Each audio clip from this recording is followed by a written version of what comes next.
Now this is a really fun one, guys. It's a tandem electric bike set up for off-road with plus-size tires. Check these things out. 27.5 by 2.8. It does have boost, 110 millimeter front hub, 148 in the rear versus 142. So boost, it's a wider hub, gives you a better bracing angle for those spokes and supports the wider tire. This frame is so custom, and you can see all the cables and everything are internally routed as you'd expect from an electric bike. Moustache has another model called the Samedi 27 that I've reviewed. It's more of an off-road, like full suspension, really awesome battery integration on that one. The batteries on this are just a little bit more like bolted on, so the older style with Bosch. But still, being a tandem, having things like this, look at this, adjustable length on the stem for the rear rider. It comes stock with the Suntour NCX suspension seat post, and it's using a shim in there to go from 31.6 millimeter, which is the standard seat post, to 27.2. What I've noticed is that you have to clamp that down a little bit harder, just tighten it so that this seat doesn't have any play in it. 12 millimeter axle in the rear with quick release, along with the front 15 millimeter. Great to be able to take off those wheels, maybe shorten this thing up if maybe you're trying to put it in the back of your truck or something like that, or just doing service. Definitely one of the benefits of a mid-drive, being able to service these wheels and treat them like a normal bicycle. Huge 200 millimeter hydraulic disc brakes, Magura MT5 quad piston, lots of stopping power on this thing. And you know, you need that if you're carrying a couple of different passengers and you're going off-road with it. Love the suspension. We talked about the SR Suntour back here, but we've got a RockShox Yari up front, 140 millimeter travel. This is a compression clicker. Doesn't quite get to full lockout, but you know, you can really stiffen it up. And then they've got this rapid recovery rebound at the bottom. So this is a good fork. It's an air fork, relatively lightweight. I was just amazed when we weighed this thing earlier, 68.2 pounds. Compared to something like the Pedigo tandem, it's like one of the only other tandems I've reviewed to date. That one's like 85 pounds, and it has the rear mounted battery and hub motor. This one, we weighed it from right here on the handlebars, lifted it, and it was balanced, like right there. So, I mean, really amazing. Great to see that kind of just engineering and thought put into even the stiffness. They call it like a triple chamber tubing, so it's extra stiff, sturdy. I haven't been noticing a lot of like flex, but they also managed to squeeze in bottle cage Bosch. That's something I really care about, and a lot of times the Bosch batteries take up the space for adding those. So it's nice that they've got them up front. 36 tooth with narrow wide on this chain ring. Same thing back here. They thought about putting the Bosch drive up front, or at least that's what they say on their website, but then they were like, well, you know, it has this smaller sprocket, 14 tooth in this case, and it spins 2.5 revolutions for every crank arm revolution. So trying to match that up and, you know, have this super long chain, I guess it just didn't work. They moved it to the back. I think this works fine, and you can still pedal backwards. Big fan of that, just to relax your legs or whatever. I do feel like the chain is fairly close to the right chainstay, and the paint is so beautiful. It only comes in one size. You know, a lot of adjustability here on seat height and everything. But this single size, single color, orange, glossy, the chain is just a little bit close. I could see this getting nicked over time, especially because this is a mountain bike and we're in a lower gear, but if we were in one of the higher gears, the chain is just, it's super close. They could have put a sticker here or maybe some rubber or neoprene slap guard. I would have liked to see that. Just, you know, you are paying more for this bike, $6,699. You get the same 2-year comprehensive Bosch warranty on basically the whole bike, plus 5 years on the frame. Anyway, coming back here, SRAM NX, 11 speed. This is 11 to 42, so you've got a great range. But I'm here with my friend Frankie, who's actually done a lot of tandem riding in Europe, right? Yeah, a lot. It's some years ago, but we did a lot tandem riding with a Cannondale mountain tandem. Yeah. Really hard off-road. Non-electric. Non-electric. So this is, I mean, right up your alley. And, you know, you and I have been cruising around, not very far yet, but yeah, I wanted to get your feedback just on the drivetrain setup, because I mentioned that 14-tooth sprocket, you multiply it by 2.5, you know, and 11 speeds in the rear. To me, I'm like, oh, 11, that's great. But now there's the new SRAM, what is the NX1? The EX1. The EX1, the e-bike specific. Yeah. So, yeah, I still wonder why they haven't used this for this bike, because you get a lot of power on the chain because of 2 guys plus the motor. Yeah. And the SRAM EX1 has a way stronger chain and less wear with that.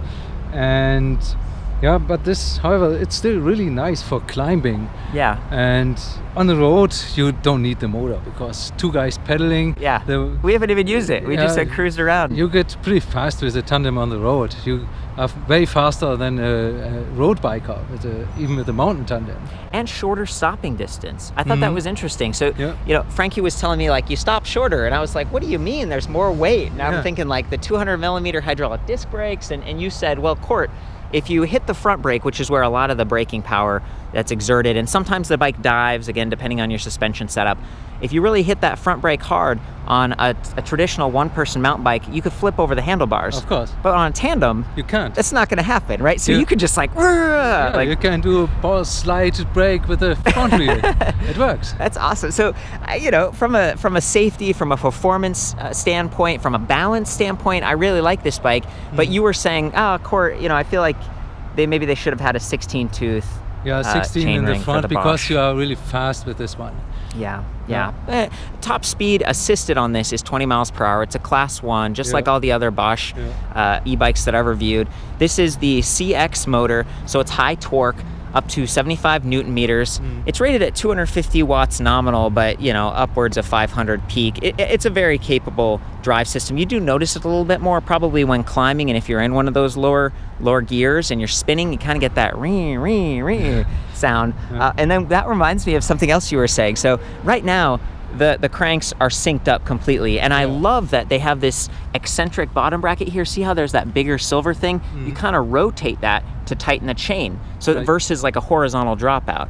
But you were telling me, well, when the crank arms are synced up perfectly, you almost get this like bouncy feel. If you're pedaling fast, you get a kind of bouncing, and you double the maximum power on the chain, on the rear part, on the drivetrain, and you still have the dead point. And so we used to have an offset about 30 degrees with the pedals. Okay.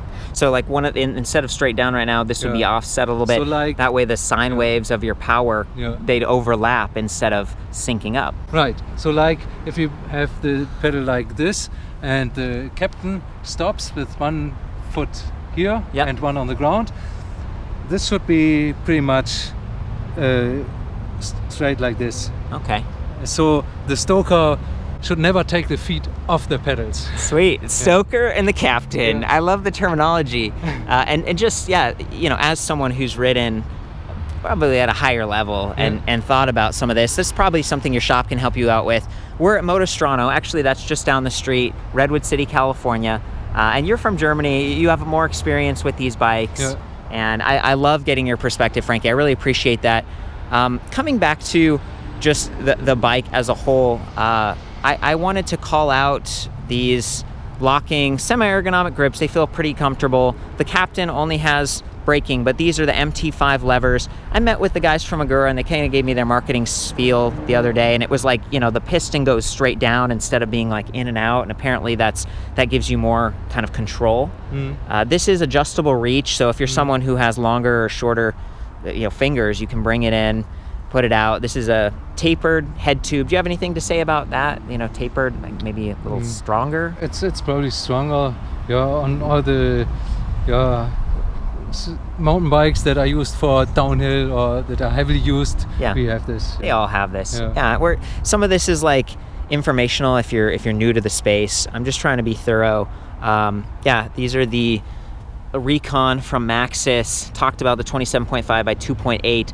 That's an in-between size that's become really popular. A lot of old bikes were like 26-inch, and then we had 29ers. But when you put plus-size tires, 2.8-inch diameter, on a 27.5 wheel, it almost feels like a 29er. Almost. It's getting better, and you get some more traction, especially on a tandem with two guys, which is more weight. It's way better to have bigger tires. And maybe even a little cushion. Like these are 17 to 35 psi, so there's a little bit of squish going on there. We actually raised the tire pressure in the rear because it was low before we started. So make sure you check that so that you're not bottoming out on that rim or getting a pinch flat. I think these could probably be converted to tubeless. The rims are custom, maybe a little bit fatter. I already talked about the bracing angle. We come over on this side, you can see the big 200 millimeter disc brake rotors, so the larger diameter gives you a better mechanical advantage, and then quad piston versus just 2, that gives you a larger surface area for stopping, and they might cool a little bit better because the rotors are so large. Here's that internal routing that I was talking about on the cables. Interesting that they went around this one. Maybe that's part of the stiffness or strength thing. And then down here we have the 2 Bosch battery packs. So we already talked about the motor, very capable. The CX motor can have EMTB mode, so you can update the software so that sport level assist, which is 1 step down from the highest turbo, sport level turns into like the entire range. You can go from very little to very high, purely based on well, not purely, but primarily based on pedal torque. And that's cool. That's something for like non-tandem bikes. I've been able to do wheelies a little easier, and I haven't had to worry about clicking through the different assist levels while riding. I could just take it to sport and leave it. So anyway, that's the motor. I want to call out 175 millimeter crank arm up here, 170 in the rear, shorter standover height back here. So this is set up kind of like a his and hers thing, I guess. I feel like that's maybe what they were going for, and it works really well. The motor and motor controller are measuring rear wheel speed, pedal cadence, and pedal torque 1,000 times per second. This is, you know, one of my favorite motor systems out there because it is so responsive.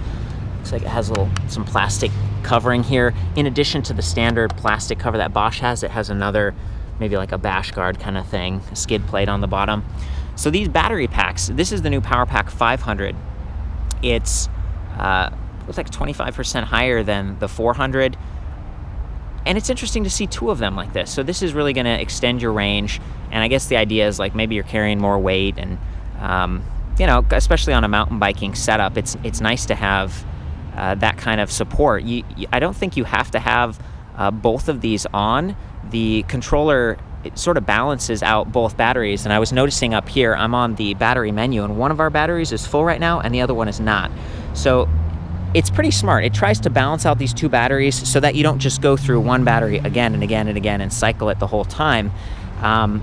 The batteries can be charged on or off the frame, and I think it's supposed to balance them. I've actually seen this with a recent Mueller bike where you could just plug in one point. See how it says don't plug right there? And then do plug right there. So it's not like you have to charge these things separately. That's what I'm talking about. They automatically balance. Definitely appreciate that. 36 volts, 13.4 amp hours for one battery. So you just sort of double that and you get almost a kilowatt hour. That's what, you know, on the marketing on the website, it's like kilowatt hour. And yeah, I guess that's kind of it. I don't have the key, unfortunately, with me, but if you took this off, there's a loop so you can carry it around pretty easily. They weigh like 5.7 pounds a piece, carry one in each hand. And there are provisions for adding a rear rack back here. And I think that Moustache actually sells an upgrade for like an urban package where you have smooth tires, a rear rack, and maybe even fenders. So that's worth checking out. This bike, it's the Samedi 27x2, and then they have 27x2, like kind of like our urban model. Can you tell me about that name? Because we had an interesting conversation earlier. Yeah, it's a funny name. Samedi means Saturday in English. Like Saturday, like the weekend. Like Saturday, yeah. And another thing is they have a nice story on the frame. Yeah. Yeah. It's all in French, so with some but nice Frankie icons. Speaks French, so he's being an interpreter. I learned it in school so long ago. And yeah, it's about having fun with your buddies. You can save the earth by don't using your car and get some groceries and go for camping. You see some icons some here. Coffee, you know, go out and get to the office, go to a dance or something. Look at that. Go hunting, shopping, doing origami. To go swimming. Swimming, that's what that is. Yeah. So my theory, so I came into this thinking Samedi, like and I called it the wrong thing, and someone commented on the last review. Remember, there is like a full suspension mountain bike version, single person, and I reviewed that. It's Samedi 27, whatever. And someone was like, it means Saturday. And so for me, like, this is like the weekend. Like, this is your fun. This is get out, have fun with your friends, run some errands, whatever. And I just love that this kind of thing exists. I think they chose an excellent drivetrain. I think the bike overall looks good. You've got, you know, some of that feedback on the drivetrain. Maybe there's a little bit that they could improve, but otherwise, I mean, the weight is great. Yeah, but you can change the drivetrain anyway, anytime if you don't like it like that, like it is. But overall, the bike is really set up pretty good, especially with this suspension seat post. Yeah. You know, the captain doesn't care if he runs over some rough roads. He has the suspension fork. What a jerk. So yeah, so he's kind of he doesn't get all the bumps, and The rear person. But the rear person gets really the hard bumps because there's no suspension. Yeah. So this is cool. It's neat to Yes. see that they thought about that and that they Yeah. include this stock. I also like the pedals. You know, great traction, good surface area. This is what you'd want for mountain biking, and maybe some people will swap them out for like clipless. You can connect your shoe right to the pedal, but for stock pedals, those are decent. I like that they come. It did have a couple lights clipped on. I don't know if that was just from the shop or not. It may come with those. I think that's about it. I'm going to come back up to the display. This is the Bosch Intuvia. It's one of my favorite displays from them. You have the one from Europe. What's that called? The Neon. A Neon. Yeah. It's like color. It's got GPS. It is We everything. don't have that here. It's an upgrade in Europe. If you're in Europe, you're watching this. But this is still pretty good. If you're far away, you can see it. Adjustable angle. It is removable, so you can take it with you along with those batteries. Like if you're camping and you have to park this in a place that's a little bit more exposed, especially to the weather and stuff. He's pressing the I button right now and cycling through like trip distance, clock, The clock is max not set up speed, all this Yeah. stuff. There's all these menus, and one of my favorites is range. Maybe get to that real quick. There's the battery one, range. So right now, if we go, I'm going to arrow down or use the minus button. Minus. Eco, it's saying 136 miles, and we're only at 4 out of 5 bars. Let's check what it does when we reset it. See if it. Well, reset changes the trip meter. So Oh, wait, what? we get more range. Well, how did that work? Is that because it's not taking into account the last mile of Right. ride? I'd This never is done the- that before. This is the standard. So standard where if you just start Ah. over.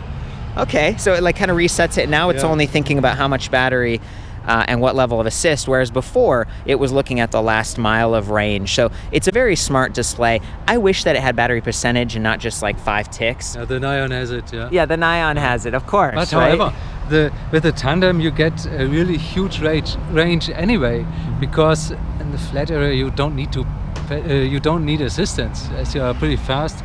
Yeah, and you know it's like two cyclists riding pretty close. Yeah. Oh, so you're like drafting. Right. You're like drafting. So Wow. The Stoker. Dude, is for a kind of minute, tough. I was thinking like conservation of energy, you're Yeah. mistaken, you have to work harder to get that momentum. But I think you have a point. Like compared to two cyclists riding two different bikes that would both be, you know, that's like twice as much drag on the tires and stuff, and you don't get the air resistance right. on this. So anyway, whatever. That was a cool little secret. When you hit reset, I think it also clears your trip meter. So trip meter, I guess you have to do it again. Yeah, right. There we go, clear it. Yay, okay, awesome. So we have 4 levels of assist, as I described earlier. Eco is the lowest. We can go up to Tour and then Sport. That's the EMTB mode that it has not been updated yet. Well, this one hasn't, but it is possible. Yeah, so it's you possible. You can get it your. would show the EMTB then. Yeah, this would be, so he's right. So that's just something that's kind of optional. Maybe not everyone wants to do it, but, and then you've got turbo at the top. There's a little chart on the right for watts, like it's kind of a meter for how hard the motor is working. Speed in the middle, miles per hour. If you want to change that to kilometers per hour, hold reset and I, and it goes into the menu system where you can change units. Should we do that real quick? Will you do that? Yeah, we can I'm kind of do, yeah. curious if you can help describe some of the other menus. Okay, so we can set up the clock, Clock. and so with plus and minus here, Oh, interesting. and we can Wheel change circumference? the wheel circumference. If you change the tires to get the speedometer more exact, but it's not necessary to do that. Let's go to the next. English. Change the language of the whole display, or the units Nice. and the time format. Okay. Shift And- recommendation. That's yeah. those arrows, so it tells you to shift Right. up. Like if you're spinning super fast, the motor isn't Right. getting a mechanical Yeah. advantage Yeah. it needs. That's a neat feature It's that's on new. now. You can turn it off. That's all good. or on. What's the next thing? The next is then Power on hours? how long it has been used with the power on, Oh, for what time it has been Okay, used. that's- So if you use it for a year and sell it, if you want to buy a bike like with the Bosch, then you can see the power on hours and you can estimate How long it's been used. How long it has been used. display version. Drive What's the unit. DU? Drive unit. Drive unit. Oh, so it's talking about this is like a CX motor. So yeah, it has the drive unit serial number also. Oh, wow. And here, oh no, it's in one direction. And the first battery has still the old software Okay. And the second also. Wow. Because there's a 1.6, I guess, for the battery. And this has not been updated yet. We recently built it. What else we got? Yeah, And back to then clock. we're back to clock. How do you get out of this? The same. Just again. hold it again? This is a bit hard sometimes to get out because it sometimes gets back. Do we just turn it off? Yeah, you did it. Yeah. High five, dude. Yeah. The other thing that's neat about this display in particular, compared to the Purion, which is the tiny little one, it has that 5-volt micro USB port over here. So if you're someone who's using a GPS, maybe you're out on a mountain trail and you want to track where you're going, or just listen to music or something. I want to recharge your phone a bit. Yeah, I love that. That's definitely, again, the Atuvia is my favorite. And then being able to click up and down really easily still, you don't have to take your hand off. I think this does have walk mode, so there's the button on the top, you press it and then you hold plus, and I'm not going to do it right now because there's no kickstand on this bike. So how are you supposed to, I mean, you've had tandems, do they usually not have a kickstand? No, tandems. So if it's a mountain tandem, you don't use a kickstand because Should it be bouncing? If you put it on a kickstand, it's not pretty well balanced. Oh, okay. Yeah. Yeah, that makes sense. So you just do what we did and lean up the back wheel, but be careful for your disc brake rotor because it is a little bit larger. You don't want to bend it. And then usually, if you're going to tip the bike over and lean it on its side on the ground, you do it on the non-drive side because you have the derailleur here that's a little bit sensitive. You don't want that to get bent. I think we've covered everything. Is there anything else you can think of, Frankie? No, that's pretty much it. Okay. So Should we get on and take a little ride? Yes, let's do a ride and get something for lunch. Yeah, that sounds perfect. It's on here somewhere. Food, I'm sure it is. There's a pot right at the bottom. Okay guys, Frankie had an idea. He suggested I take my feet off and he's gonna pedal so you can get a clear shot at the drivetrain and illustrate that this thing is really strong. So if you have a partner who's a weaker rider or has a knee injury or something, that it's still gonna be fine for them. Unfortunately, we don't have any mountains around here, but take my word for it, like the Bosch system is quite capable, and this bike is not even that much heavier than a lot of one-person bikes. So yeah, I mean, I'm still just amazed at the power. Okay, go ahead. So, secure your feet. Yep. Look at that.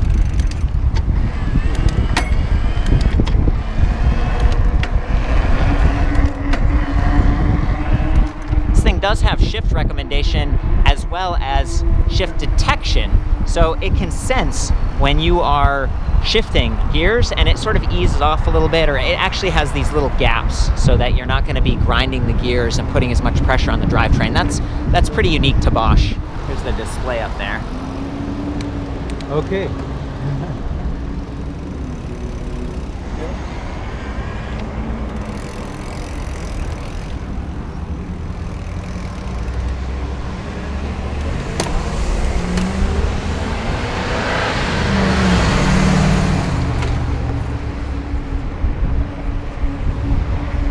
And Frankie was teaching me that the rear person, you just keep your feet on the pedals even when they stop. So you give the first person the control, the captain. Because the captain doesn't see when you take your feet off, and he starts pedaling. If you don't have your feet on the pedals, you get them into the shim. Ouch, yeah, you get scraped on your shins. So the stoker should never take the feet off the pedals. Okay, so you leave your feet on the pedals. He was also telling me that the stoker you should, even if you're not pushing a lot, you should kind of keep the cadence going and let the lead determine when you're gonna stop and start. Is that right? Yeah. Okay guys, you're right near the bottom bracket, at least the rear bottom bracket. You can see that smaller chain ring spinning those 2.5 times for every larger 36 tooth chain ring revolution. I wanted to put you here so you could hear the motor. We're gonna put it on high power level. Frankie's also gonna switch some gears back here so you can listen. It can still be a little hard. You still want to ease off a little when shifting, but the shift detection does help. We're also going to turn and do some braking, so enjoy.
It's awesome how comfortable that is, especially with that seat post suspension. It makes all the difference. And I guess the knobby tires and the, you know, they're wider and everything. I felt good on the back, where normally I'd be kind of like standing up trying to just avoid that like abrasive, like banging kind of feel that sometimes happens on a tandem. So that was great.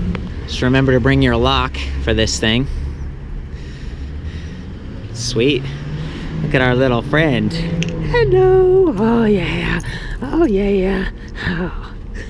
Yeah, that's right. It's a bike.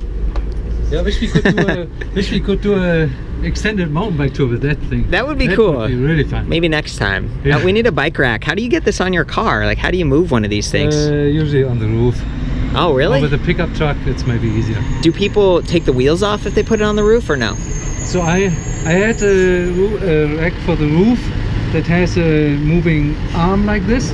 Huh. To put it down, then attach the bike, and then put it up with one single person. Wow. Yeah. What was that called, or who made it? I don't remember, but it was a pretty nice thing. Chime in if you guys have ideas on bike racks for tandems. Now that we're inside, you can see the backlighting here. It's that light blue, kind of an indigo look, and those lights, AXA lights, that I'm still not sure if they come with the bike, but anyway, that light in the back gives you a bit of easier viewing if it's dark out, but you can't turn it off. There are some other systems that let you turn it off, and sometimes, to me, it's like sometimes you just want no lights in your face, so that's an area where Bosch could maybe give you more control, perhaps in that settings menu we explored. Now that it's been updated, you can see the battery indicators a little bit different. So it has one with 5 bars and one with like 3 out of 5. So it's not just all or none. And then when we turn the bike on and off, it says "see you," and then back on, it says batteries, Performance Line CX. So that's a call out to the motor that we've got back there. Well, that was a lot of fun. Just neat to get out there and try something new, and especially with someone who's so experienced with tandems. Yeah. Frankie, I really appreciate your help today. You're welcome. Fun to check out the Samedi 27x2. This thing is sweet. I've had a lot of fun. Big thanks to Motostrano as well for letting us, take out one of their bikes and give it a look. For the full written review on this, including standover height for both positions and the full length of this bike and all the other stats, I'll see you back at ElectricBikeReview.com. Of course, have fun out there together. Ride safe.